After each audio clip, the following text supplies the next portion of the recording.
Ay, magandang gabi mga boss, mga kamping, mga kabunyog. Ginabi na naman.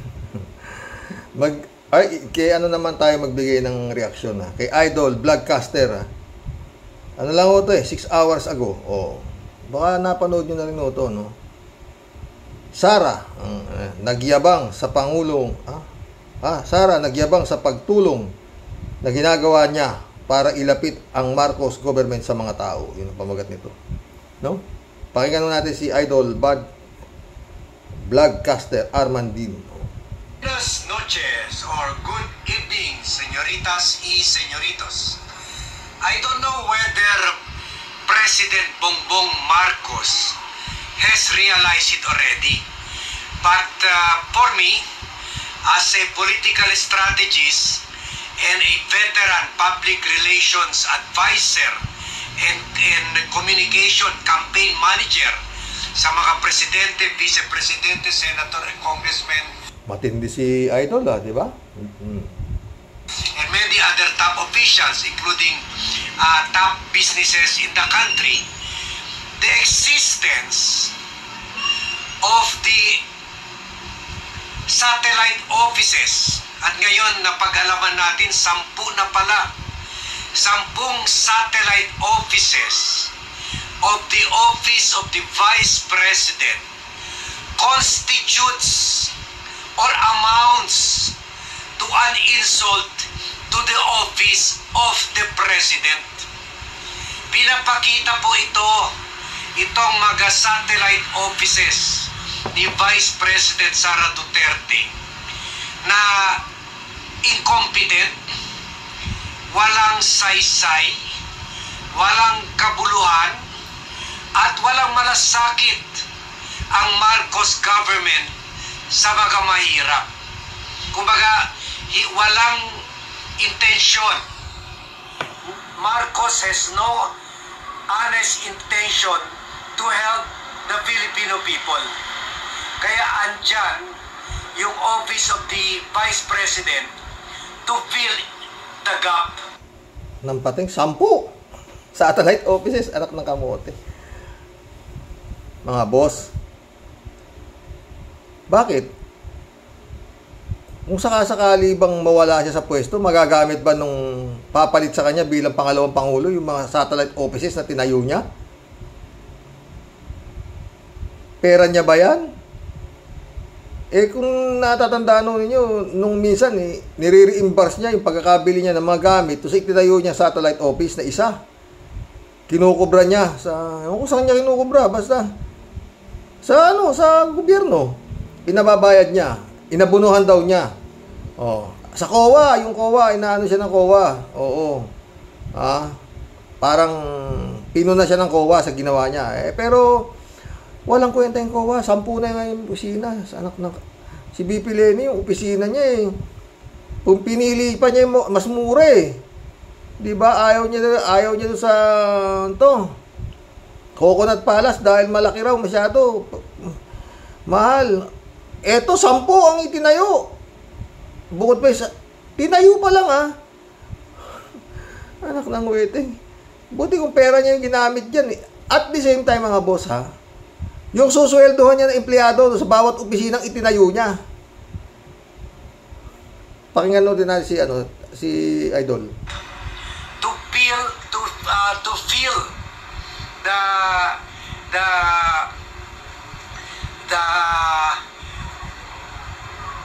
incompetence, to fill in the lack of public service, the lack of help given to the Filipino people. Iyan po ang dating sa akin na malaking insulto itong ginagawa ni Vice President Sara Duterte kay Marcos. At sa recent post niya, nagawa pa rin sa spoiled talaga si kay Marcos di ba? Si BP Leni hindi nga nagawa yan Pero ng bayan yan mga boss. Pati mga empleyado niyan pasweldo ng gobyerno. Ano na tuloy? Sara na ipagyabang na kahit daw i-cut yung budget nila, kahit tatanggalin daw siya ng 650 million confidential funds, itutuloy pa daw niya ang 10 satellite offices niya across the country para iparamdam sa tao yung kalinga at yung pagtutulong at malasakit ng gobyerno sa taong bayan. Alam niyo po, kahit anong klaseng, kahit saan lugar, kahit sa Palestine, kahit sa Israel, kahit sa Russia, kahit ano pa man na klase ng gobyerno, meron sila for example, Prime Minister, Deputy Prime Minister, o kaya President, Vice President. Usually, ang second in command, spare tire lang talaga yan. Kumbaga, pang seremonya lang siya. Kung meron mga foreign dignitaries, kung aalis ang presidente, kung meron mga events hindi pwede pumunta ang presidente, dito lang sa atin. Nung kay Gloria, binigay ng DSWD, kay Noli de Castro, housing, kay Lenny nga, binigay pero inalis rin. So, kumbaga, spare tire lang talaga, pang seremonya lang, pang back-up lang kung mamamatay ang presidente. Hindi nga siya parati sinasama sa mga cabinet meeting kasi siyempre may iba rin function. Seremonya lang talaga ang Office of the Vice President. Pero first time in human history na yung second in command, either Vice President or Deputy Prime Minister. Sa mga tuwid idol, itong si Sara Duterte, pwedeng ilagay sa Guinness Book of World Record. World record Hindi basta-basta itong ginagawa nito. Oo. Buti nga kung pera niya. Or na gumawa ng mga satellite offices niya sa buong bayan. Tulad dito si Sara, meron na siyang satellite offices sa Bacolod, sa Isabela, sa Bangsamoro, sa Barm, sa Cebu, sa Caraga, sa Dagupan, sa Davao, sa Bicol, sa Tacloban, at dito sa Zamboanga. At sa Facebook post niya recently, sabi niya, and I quote, patuloy ang Office of the Vice President sa... Kanino kaya napangalan idol yung mga pinagpapatayo niya ng mga opisina na yan?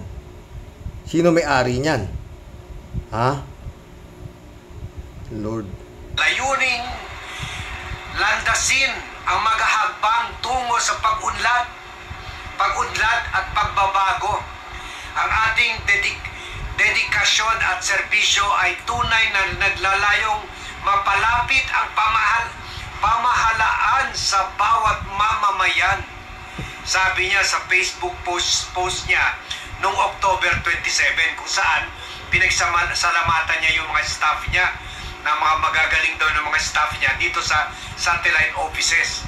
So, bakit kailangan pa ng satellite offices si Sara na marami naman ang government agencies in charge sa mga ginagawa niyang tumpak ka dyan, idol. Diba mga boss? Proyekto. Bakit kailangan pa gawin rin niya from her office? Ang Office of the President nga walang ganito. So, ito pa yung sinabi niya na sila daw dedicated to yung pag-unlad at pagbabago. Bakit? Si Marcos, parang sinasabi na rin niya, hindi gumagawa ng hakbang si Marcos para tungo sa pag-unlad at pagbabago. At sinasabi ba niya walang dedikasyon si Marcos at walang hangarin na mapalapit ang pamahalaan sa bawat mamamayan? May mga... Mismo, idol, mismo. Tama ka. May DILG, may DOLE, may OWA. Yan naman ang trabaho nila. DSWD, yan naman ang trabaho ng mga cabinet offices to bring services to the Filipino people. Pero ito, sa tono ni Sara, siya lang ang kaya gawin ito. At hindi ito kaya gawin ni Marcos. Kaya nandyan yung mga Office of the Vice President to fill in the void, to compensate. Parang pinapakita niya, idol, sa madaling salita, na talagang itong si Excellency, weak leader, di ba? The lack of services, the lack of help given by the Marcos government. At sabi pa ni Sara, patuloy tayo magsama-sama sa pagtahak sa landas ng kaunlaran at kapayapaan. Parang sinasabi rin niya, hindi kasi ito ginagawa. Ang lupit oh, ang lupit ni Sara, no? Pero sa syungat, totoo yan. Ni Marcos, kaya ginagawa ko na. Yung pating, oo. Kawawa si Juan de la Cruz, idol. At sabi ni Sara, among mga medical service, i-enumerate natin yung mga medical services na pinagyayabangan niya. Kasi lahat ito, meron ng existing government agencies and even local government agencies na nagbibigay nito. Kumbaga, doble-doble. Ang masakit, pinatanggal nila yung budget sa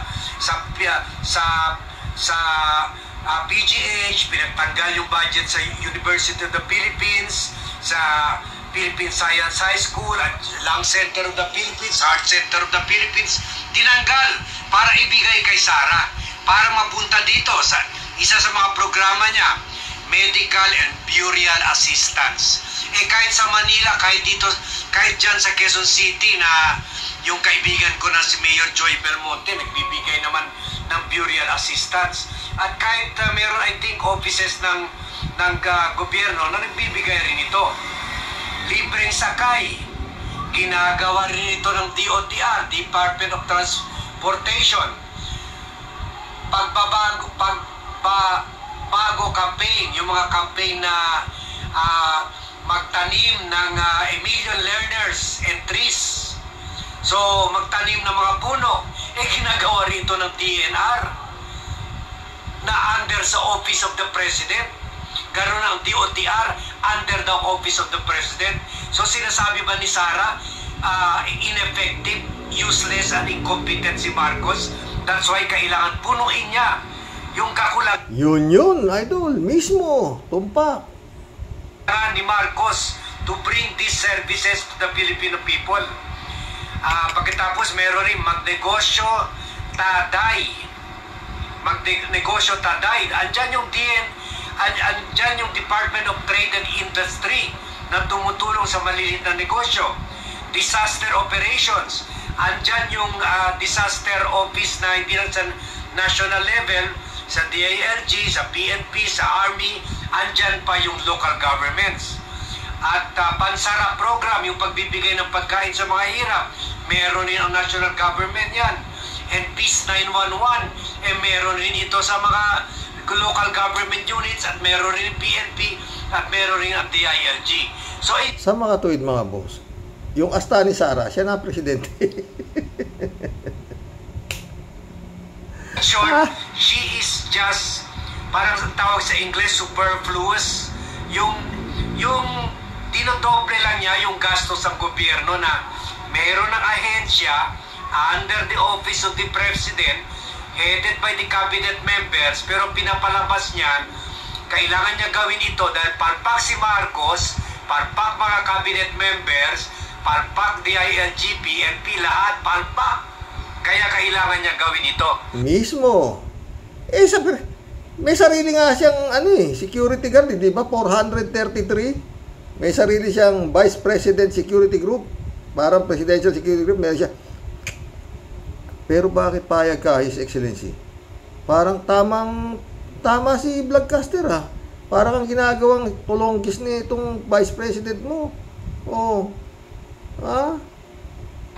At sabi pa kanya, sa post niya, sa pamamagitan nito, hindi lamang nakasentro sa National Capital Region ang ating mga programa, at naibabahagi rin natin ito sa mga malayong lugar sa Pilipinas. Kahit sa Sulu may opisina ng Department of Health, kahit sa Sulu may opisina ng Police, may opisina ng Department of Labor and Employment. Umaabot naman lahat Kaso lang, yan lang talaga. Gusto niya sa kanya lang talaga mapunta ang budget. Nag-justify na lang niya ito. nag-brownout dito sa amin. Kaya tapusin na natin itong vlog na ito. Kwanza ata ano pa to, sinasabotahe tayo. So, parang dito, parang sinasabi na rin niya, si Marcos walang malasakit sa mga tao na nandito sa probinsya na tulad namin, na tinatamaan ng blackout. Parang ganon na rin sinasabi niya.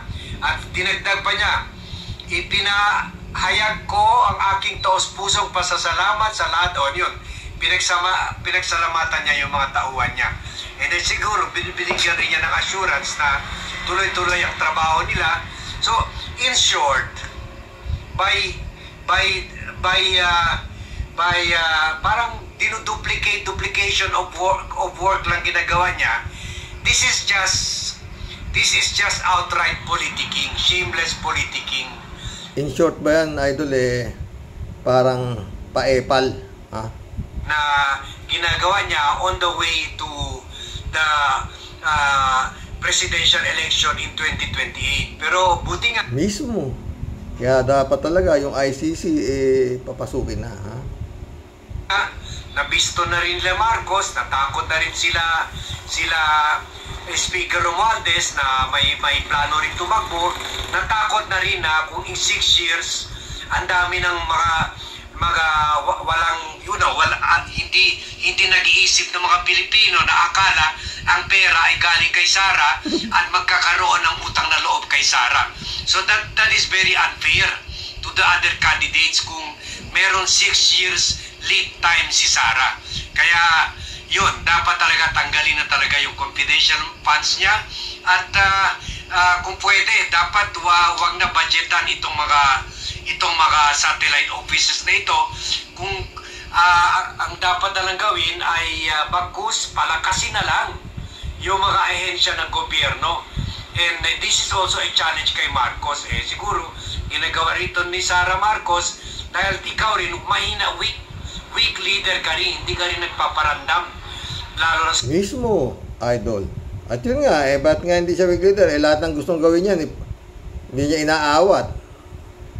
Spare tire ka lang Kung kay Digong lang yan wala. Tignan mo si BP Lenny, nakaporma ba kay Digong? Diba? Anong ano mo yan? Tayo mo yan kung pera mo yan. Diba?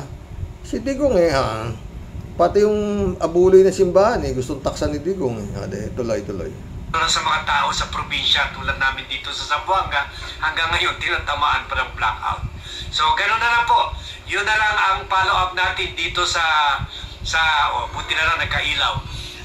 Ito na lang ang follow-up natin dito sa issue na continuing insult ni Sara sa presidente niya na who she perceives to be weak, incompetent at walang malasakit sa mga naghihirap na taong bayan. Kaya daw, si Sara ang hero daw ng bayan. Dahil daw, ang presidente, hindi natin nakikita, andyan lang, nagpapasarap ang buhay sa Manila at sa iba't ibang bansa. Na yun lang ang talaga, that's the only thing Marcos is passionate about. Para umattend ang lahat ng mga international seminars at saka lahat ng presidential trips all over the world. So that is a challenge rin kay President Bongbong Marcos. So thank you very much for watching. Don't forget to share this vlog and I'll be seeing you in my next vlog. Thank you, Idol. At sinyer ko na, no? Yun ang ng mga boss, no? 10 satellite office, ano ba? Parang na, di ba? Talagang parang sobra-sobra pa sa pangangampanya yan, di ba? Gusto niya sakupin na lahat yung trabaho, sabi nga ni broadcaster, di ba? Ano na mangyayari dito, mga boss? Kawawa si Juan de la Cruz, no? Wala. Pero hindi lulusot yung arte na yan. Pero nga, meron pang ICC na siya dadaanan, na hawak ni His Excellency ang susi dyan, no? At yun nga, nag-iisip daw si Justice Remulla kung papapasukin o makikipag-cooperate sa ICC, di ba mga boss? Pero yun nga, itong klaseng asta na to, kung ano yung sinasabi, hindi naman nagsisinungaling si Bloodcaster, di ba? Kung yan ang galaw, kasalanan mo na. Parang may kasalanan din si Excellency dyan, di ba? Bakit niya hinaayaan yan? COA, di ba? Paano yan? Idinidiga ba yan kung sa kinukuha perang pinagpapatayo niya mga satellite offices na yan? At kung yan ba talaga kailangan ng isang pangalawang pangulo? Na spare tire lang, sabi na nga, di ba? Ay, apo. Mantalang si BP Lenny nun Ha? Kung ano lang ginawa ni Digong kay BP Lenny, ginawa pa siyang drugstore di ba? Sa linggo lang, tinanggal din siya banatan talaga ni BP Lenny yun takot sa Digong di ba? Ay nako, magkulab na po tayo mga boss. Ayan ako ayaw daw ni ayaw raw ni Digong na magpresidente si Sara, Kawawa talaga itong Pilipinas ito sa mga Duterte, sa totoo lang. Ay nako, magkulab na po tayo. Ganyan talaga ICC is the only solution sa problema sa Duterte. At yan nga, ulit-ulit, pag hindi nakipag-cooperate itong administrasyon ni Bongbong Marcos sa ICC, si Digong ang boss hanggang sa oras na ito. Kalati Baya, shout out Good evening, Karaoke, Banat lang, Karaoke, Be well, Mama Bear, okay lang si Mama Bear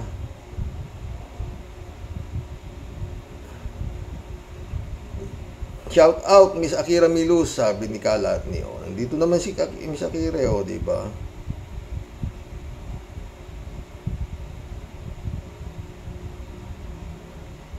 Hello Miss Aruba. Regard, sabi niya. Wala. Ewan ko ba kay Miss Aruba kung ano na nangyayari? At nitatamad nang mag-comment. Sabi ni Kalat ni. Sinasabi dapat manahimik na kasi, pero kung ano-ano pa ang pinagsasabi, less talk, less mistake. Ang gaganda ho ng comments niya, totoo. Elizabeth Scare, shout out. Good evening, Sir Rox. Dapat lang naman na pumasok na ang ICC dito para mag-imbestigahan ang mga pinagagawa ni Duterte nang siya pa ang presidente sa war on drugs na ginawa niya, na halos 30k to 60k na katao ang kanilang pinagpapapatay nila nang walang kalaban-laban. Sana matulungan tayo ng Panginoong Hesus Kristo dito.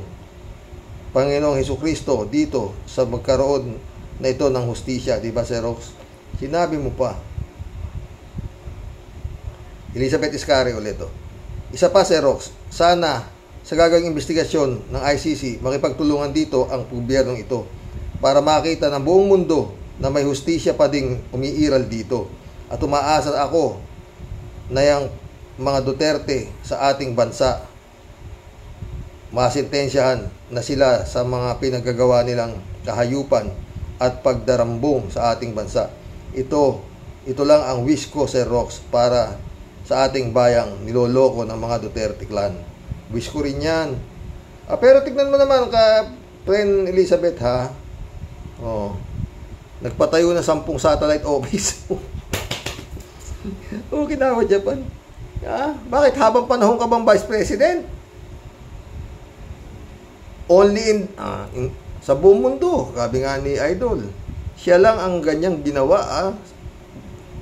Vice Presidente, mas natalo pa yung presidente, di ba? Presidente, isa lang opisina, Malacanang, di ba? Siya 10. Nagkalat sa bombe. Taragis na yan. Sumagot si Al Olaliao. Agree po ako sa inyo, Ma'am Elizabeth. Kinawa, Japan. Pero San Juan, shout out. Good evening po, Karox. Sa aking pananaw, baka nakapag-isip-isip na si Secretary DOJ na papasukin ng ICC at delikado na ang ginagawa ng sawa sa ibang politiko sa administrasyon ni BBM. At baka dumating ang panahon at kung ang sawa ay malayang namamayagpag, ay baka kainin sila ng buong buo nito at wala na silang magawa. Too late the hero o ang pagsisisi. God bless po. God bless Ferdinand San Juan. Ha? Pag pinabayaan nila ganyan, wala. Parang ang nangyari lang dyan, para si Kibulog din, pinabayaan na ganyan. O, ewan ko. Anong nangyayari? Parang ganun din ang tanong ni Atty. Enzo, ha? Ano ba nangyayari? Kindawat Japan. Renato Messina, shout out. Gonggong na digong. Huwag daw magbayad ng buwis. Paano yung bat? Mabubura ba yun? Ungas talaga.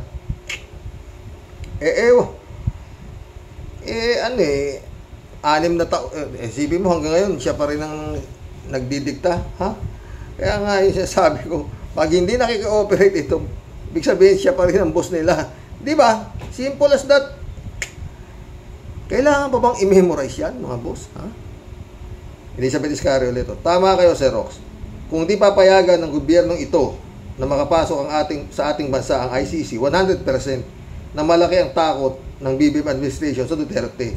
Sa Duterte na yan. At siya pa din ang naghahari sa ating bansa.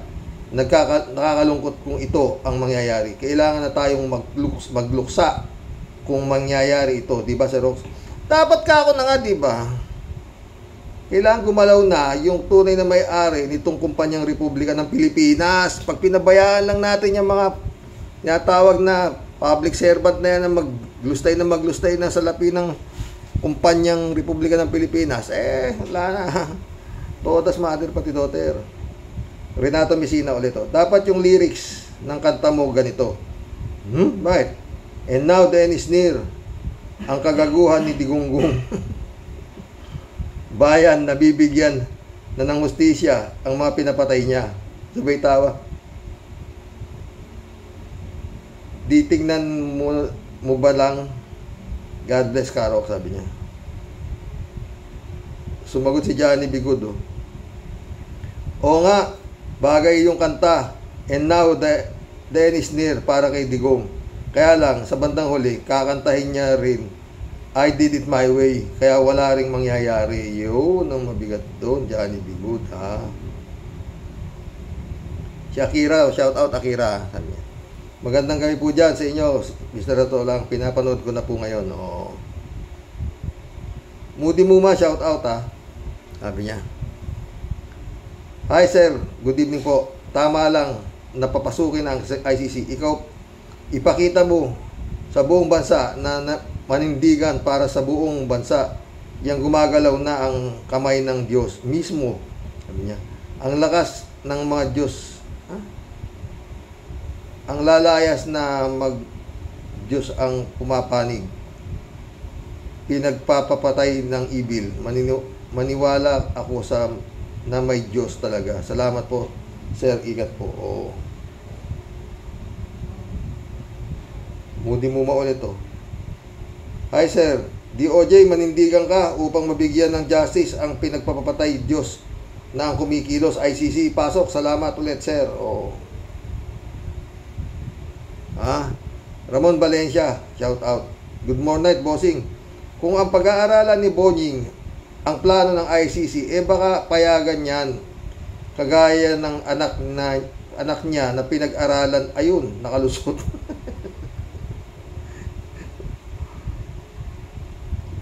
Ramon Valencia ulit to. Bossing, napanood ko yung kanina kay Atty. Enzo.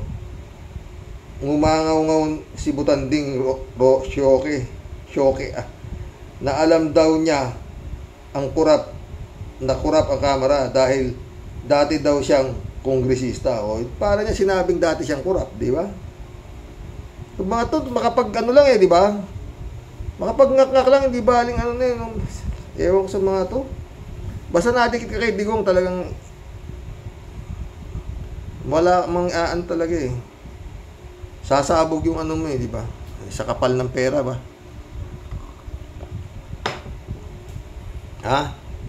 Ramon Valencia ulit to. Bossing, bakit nung si Digong ang nakapwesto at si Pulong ang humahawak ng mataas na pwesto sa Kongreso, tahimik lang siya? Ayun ang mga tanong. Digong, sagot! Ramon Valencia ulit, oh. Bossing, kung si Saddam at Bin Laden hinuli ng US, kayang-kaya din gawin sa kanila yan. Pinapanood lang sila via satellite. Oo, totoo. Si Putin nga, na-warrant of arrest ng ICC, di ba? Oo. Librado Ludovico, shout out. Blessed morning po, Karoke, and to all Rocky Warriors watching from Edmonton, Alberta, Canada. God bless and stay safe and healthy. Hoy, Boying, tama. Pag-aralan mo kung papapasukin mo ang ICC, kagaya ng ginawa mo sa kaso ng anak mo. 3 buwan lang, tapos na ang kaso. Tatawa-tawa si Librado Ludovico. Ramon Valencia ulit, oh. Bossing, kamusta na lang sa mga Karoke Warriors? Happy birthday to General Rio. All the best sa lahat, sabi niya. Oy, paring Bong Dalubang, happy birthday, ha.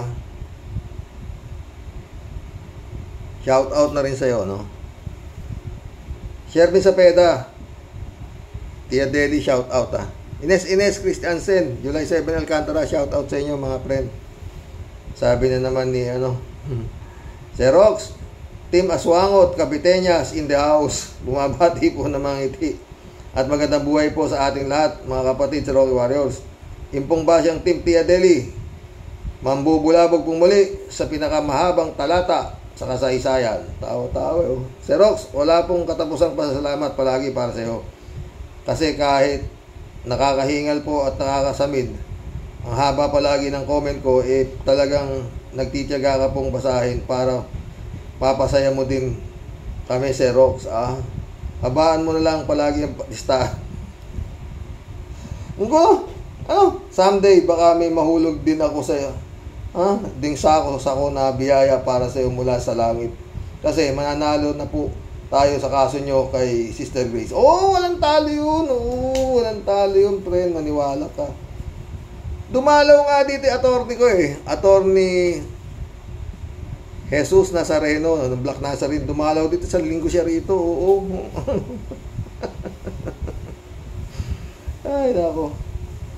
Ay nako, friend Shervin. God moves in a very mysterious way. Totoo yan.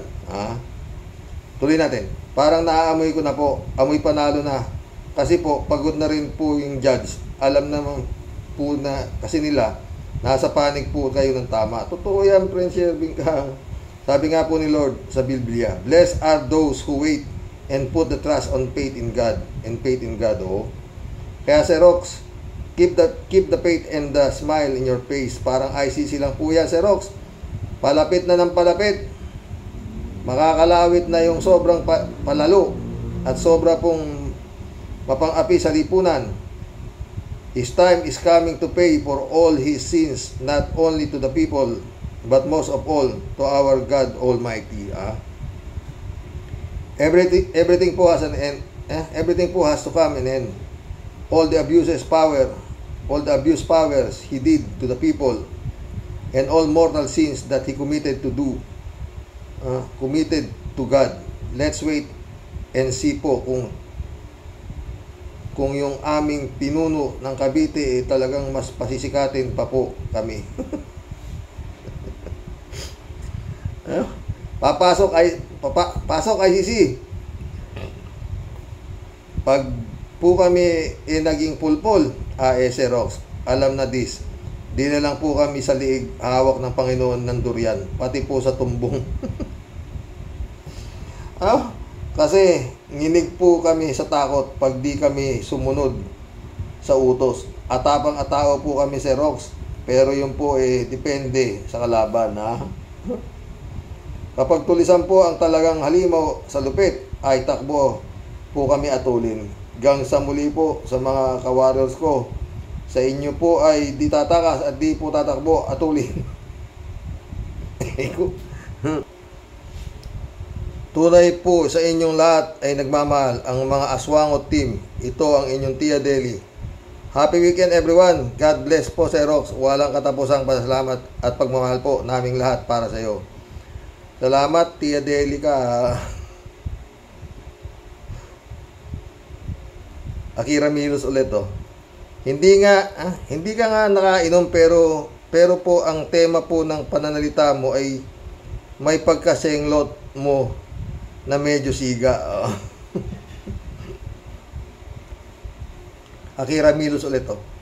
Mukha pong mahirap pagpalian ng yes or no kasi po walang kaliwanagan kung yan po ay masusulong talaga o pasapayaw lamang at pinag-aaralan kung ito'y tatangkilikin ng mga mambabatas at ganun din po sa mga mamamayan. So for me po, I can say yeah, nor I can say no, sabi niya. Nagsasagutan sa comment section si Kalatni saka si Akira. Shout out user. Sabi niya, bakit di niya tawagin yung tatay niya si Satanas? Tatay niya ba yun? Si Taning, ha? Aris, shout out Aris. Sabi niya, Karoke, may naisip akong paraan para pihadong papapasukin ni Boying Rimulya ang ICC sa Pilipinas. Sigurado, kakagat dito si Boying. Paano? Hahamunin natin si Boying ng malaking pustahan kung papapasukin niya ang ICC sa Pilipinas o hindi. Siyempre, dun tayo sa hindi niya papapasukin. Ngayon, hindi na ni Boying pag-aaralan pa at papapasukin ng ICC. Ang iisipin niya, malaking pustahan ito, panalo ito, kaya papapasukin niya ng ICC sa Pilipinas. Palagay mo, Karoke, ayos ba ang plano ko? Yan din ba ang naisip mo? Okay yung plano mo, ha? Akira Milos ulit to. I know what you're singing po. I did it my way ni Frank Sinatra. Oo, kayang-kaya ko yan, Akira, kala mo, ha? User ulit to. Pinayagan ng ICC na makapasok. Tiyak, takbo na China. Takbo sa China. Oo, David Alvin Mendoza, shout out, ha. Hello, Karoks, at sa mga Rocky Warriors. Magandang gabi po. Ibigay na yan si Digong sa ICC para matahimik na tayong lahat. Wala na sa wastong pag-iisip yan. Sa totoo lang po, nakakaawa na yang si Digong. Di na niya alam ang pinagsasabi niya. Kontra-kontra na sa mga sinasabi ng anak niya at madalas sa mga sinasabi niya din. O, totoo, David. Siguro, psychiatrist ka, David. Alam mo, ito si Digong at saka ito si Kibulog, kung patitignan mo psychiatrist to, ewan ko lang kung sasabihin ng psychiatrist na walang tama to, totoo. Done watching po, good night po sa inyo, sabi ni Akira. Marilu Pabianak, shout out, ha. Late evening po, Tay. At sa mga Karoke Warriors, yan nyo po, kapag may time ako, call ko kayo. Nawa nga po positive na ang kahinatnan ng paglambot ni DOJ para naman magkaroon ng katarungan ang mga biktima ng EJK. God is watching us. Di lahat ng oras mangingibabaw ang kasamaan. God bless as always, Tay, at sa mga ka-warriors. God bless, Marlo. Irene Cortel, shout out, ha. Tay, sabi niya, kasi ang ICC, mga edukado, kaya may respeto, pero ang mga inchik, bastos at balahura, kaya tignan mo, close sila ni Digong nyo. Ganoon. Kasi may kasabihan, birds with the same feather flocks together. O, di ba? Totoo yan, si Debrado Ludovico ulit, Hala, Boying, papasukin mo na ang ICC. Aba, teka. Nalimutan ko, tuta ka nga pala, di ba? Anong say mo? Magpatuka ka na lang sa ahas. PI kayo, leche, pwe, chupi. Hindi ka bagay ni Justice Secretary, Justice Secretary. Mainit na naman ulo ni Librado Dubico. Alolalia, shout out, ha. Sabi niya, kung ang ama ay isang talamak na mamamatay tao at mambubudol, posibleng ito ay gayahin at manahin ng mga anak. Dapat nang magkaroon ng leksyon ang pamilyang Duterte at masupil na ang mga ito. Nagawa nilang kontrolin ang mga batas sa Pilipinas ayon sa gusto ng diablong ama at magkamal sa pondo ang halos buong angkan sa panunungkulan ng incompetent na si Remulla na ang tanging accomplishment sa national issue ay palayain ng sariling anak. Dapat na nilang gampanan ang tama ang kanilang tungkulin sa bayan. Ang hayaang umiral ang batas at isuko na ang isang halimaw na kriminal sa kinauukulan, si Rodrigo Duterte. Magandang araw si Rox at sa mga Rocky Warriors. More power, stay safe and healthy. God bless us all. God bless Al Ulalya. Al Ulalya ulit to. Ha? Tama yung isang nag-comment para maniwala tayo. Palayain ang inosenteng si Madam Laila de Lima. Oh, yun pa. Yun pa. Oh. Diba? Tama si Al Ulalya eh, diba? Ano ba bang hadlang? Sino? Oh, nag-recant na yung mga testigo. Oh, ano pa? Ha? Pero talagang itinitigas ni Remulla talaga na huwag palayain, ano? Divine Wilson, my friend, shout out. Divine Grace, shout out, ha? Joe Flores, shout out. Sabi ni Divine Wilson, nagtatakutan ang mga buhaya habang si Digong sinusumbatan ang mga man in uniform at tinatakot ang gobyerno at hinahikayat ang tao huwag magbayad ng tax, at sa Congress naman nananakot sa papasukin ng ICC. Oh, tatakutan sila, di ba? Divine Wilson ulit to. Yes, cuddling of criminals ang gobyerno natin like Digong and Kibuloy. Kaya hindi maganda ang reputasyon ng Pilipinas sa buong mundo. Totoo yan. Alam niyan, di ba? Divine Wilson ulit to.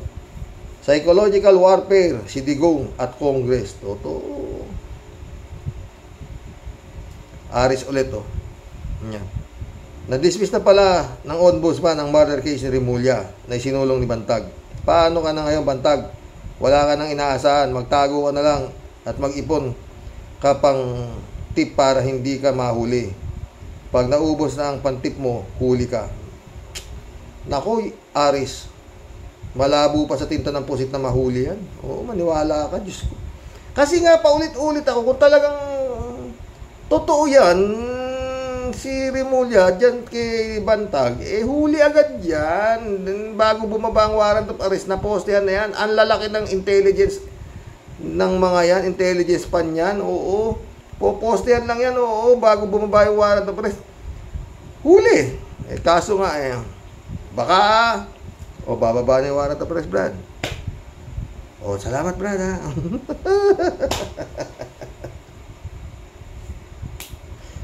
Ay, nako, Lord. Matanda na po ako. Para mapaglalangan pa ng mga ganitong klaseng drama, mga boss. Ginawa niya. Ay, apo. Oy, June 360, my friend, shout out, ha. June Lagod, no, sabi niya. Good day, Manong Roque. Nabanggit niyo po si Senator Lito Lapid na siya ay less talk, less mistake. Pero sabi naman ni Robin, let's talk, lots mistake. Minsan mag-comment si Pastor. Mapapatawa mo pa ako, ha. Although, Emily Capistrano, shout out, ha. Magandang gabi ka, Rox. God bless. God bless, Emily. Ito. Julito Robillos, shout out. Sabi niya, bakit kailangan pa pag-aralan ni Boyong Remulla? Wala naman alam. Di nila kaya hadlangan ng ICC. Di nawalan tayo ng tulong sa international community kapag di nakipag-cooperate ang Pilipinas. Yun nga, bakit Ulito, bakit tinasagot? Kaya malabo eh. Bakit anong pag-aaralan mo? Ha? Justice. Rolando Cruz, Rolando Cruz, sabi niya, shout out, ha. May bago ba kay Remulla? Ewan ko dyan. Ay, nako. African Sai, shout out, ha. Uy, Roy Makipinlak, my friend. Nag-comment si Roy, Sabi niya, Karox, Sana may jurisdiction rin ang International Criminal Court sa kasong pandarambong o pagkulimbat ng pera ng bayan sa isang presidente at kakotsaba nito. Lahat ng husgado rito takot o nabubusalan ng kwarta, pati DOJ. Totoo yan, Roy Makapinlak kang galing mo talaga. Uy, walang comment si Friend Amy Kahapon wala din Sana okay ka lang, Friend Amy Bingson. Shout out, Friend Amy Bingson. Jane Laibana, shout out. 3J Siop. Mission accomplished mga boss. Boyong Kong Balong, shout out Roy Makapinlak, shout out din. At saka kay Emmanuel Escalona, shout out mga boss. Walang shout out, walang comment si Christian Cheng Sana okay ka lang Magandang gabi po mga boss. Tama. Si Idol. Badcaster, di ba? Gagaling nila, di ba mga boss? Idol ko yung mga yan. Oo. Tsaka si Kristan, yan. Christian Isguera, yan. Toto Kausing, yan. Ang gagaling yan. Shout out sa inyo lahat mga boss. Hanggang bukas po muli. Naging masaya na naman ako. Naging masaya sana kayo, mga boss. Ilang araw na lang, undas na. Dolor Garcia, shout out. Belinda Magtangob. Mirna Regalado, shout out. Adorasyon Di Maranan, mga friend, shout out sa inyo mga boss. Magandang gabi po. God bless.